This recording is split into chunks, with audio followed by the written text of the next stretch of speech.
এ বিষয়ে বিস্তারিত আলোচনায় আমাদের সঙ্গে যুক্ত হচ্ছেন Bangladesh solar and renewable energy অ্যাসোসিয়েশনের পরিচালক নাজরিন আক্তার। জনাব নাজরিন আক্তার, আপনাকে স্বাগত জানাচ্ছি।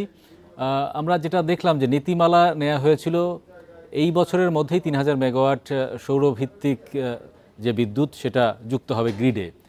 সরকারি বিভিন্ন ভবন, পাশাপাশি সরকারি স্কুল, কলেজ, হাসপাতাল এগুলোর ছাদে।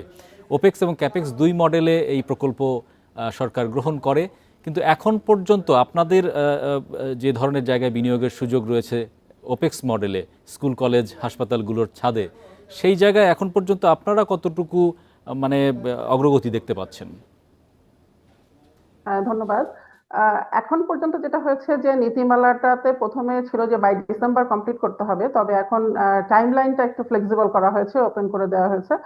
সো এখানে তিনটা জিনিস আসলে খুব ইম্পর্টেন্ট। একটা হচ্ছে যে আপনার ইনভেস্টমেন্ট, দুই নম্বর হচ্ছে যে আপনার আমরা যেখানে প্রজেক্ট গুলো করবো সেখানে টেকনিক্যালি কতটা ভায়াবল হবে, আর তিন নম্বর হচ্ছে যে আমাদের উৎপাদিত বিদ্যুতের ইউটিলাইজেশনটা যেন 100% হয়। কারণ আমরা সবাই জানি যে আমাদের বিশেষ করে গ্রামে যে বিদ্যুতের কানেকশন সেটার কিন্তু আনস্টেবল। সো আনস্টেবল হওয়ার কারণে আমাদের সোলার থেকে যে বিদ্যুৎটা উৎপাদন হবে সেটা যে সম্পূর্ণ ব্যবহার যদি না হয় তাহলে কিন্তু লস অফ ইনভেস্টমেন্ট হবে।